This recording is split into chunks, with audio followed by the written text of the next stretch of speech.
OK, TV News presenter Darren Grimes joins me now. Hello, Daz, always a pleasure. Darren, before we get on to the Suella Braverman situation, can I get your reaction, please, to the news we heard on Patrick Chris's show momentarily back there? Colonel Richard Kemp telling us regiments have been warning their veterans not to wear medals, insignia or regalia on their journeys to remembrance events for fear of safety from protesters. That's why it's so important, Martin. I think it's a really important story that GB News has shone the light on there, because that's why it's important that people like Suella Braverman in positions of power do speak out, because what we've got here are those who've served our country, who have been awarded with medals for valour and bravery, being unable to wear those medals in our country for fear of threats or intimidation or even attacks. We saw a veteran attacked in Edinburgh only the other day. Martin, I think it's really deeply troubling, and it just shows the dire straits that Britain finds itself in right now. And do you think, Darren, looking at events as they've unfolded, 2,000 coppers on patrol, the cenotaph on lockdown, protesters being threatened with arrest if they go near these sacred moments at this sacred time, Suella Braverman saying all along there's been two-tier policing, maybe she had a point. Absolutely right. I mean, look, Martin, you know as well as I do that we had in the media Trump derangement syndrome, we had Brexit derangement syndrome. I think right now, at this moment, we've got a really, really virulent case of Suella derangement syndrome. Because actually, if you look at the polling on this, Martin, the Telegraph just put out a piece saying that actually 72% of Conservative voters actually believe that the planned protest around the Armistice Day, the commemorating Armistice Day, actually shouldn't go ahead. It shouldn't be able to go ahead. So Suella Braverman scribbles a few words in the Times to that effect, and it seems every left-wing nutter and their dog, Martin, come out frothing at the mouth, absolutely full of drama and outrage. And when you ask them, Martin, what is it that you actually take exception to? What is it that Suella Braverman's arguing that have got your knickers in a twist? And when you say that, it's just tumbleweeds and crickets, Martin. And I think that in and of itself is pretty damn telling.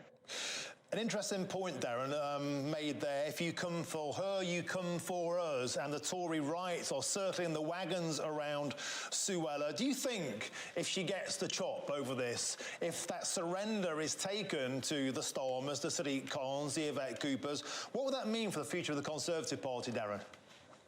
Look, I think in areas like this, Martin, where, you know, the red wall-facing seats, where they've got Labour breathing down their neck in the polls at the minute, I think Tory voters in this part of the world would just stay home. They would say, I see absolutely no point, Martin, in actually coming out to vote for a Conservative Party that doesn't stand for someone who's making really, really quite laudable and reasonable points, which is around actually the protection of our commemorations, our remembrance, and the sanctity of those events, actually. I think it's really vile stuff that we've heard on the streets of London and elsewhere, describing Jews as filth, as usurpers, and actually urging followers to tear them apart. Now, that's their language, calling for intifada and all these other things.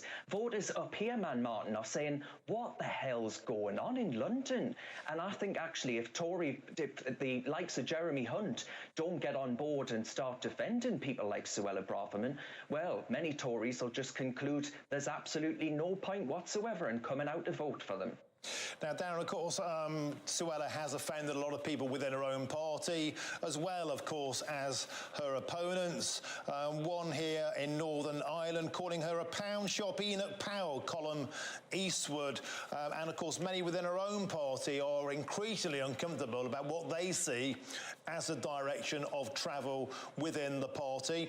But it remains to be said, the vast majority of Tory voters that I've seen, especially on the Conservative media, have come out in her support. Do you think if the Tory party gets wiped out at the next general election, which seems likely with the direction of travel, they may be a forest fire, a regrowth? And Darren, could you see somebody like Suella heading up a resurgent, new, reborn Conservative Party movement?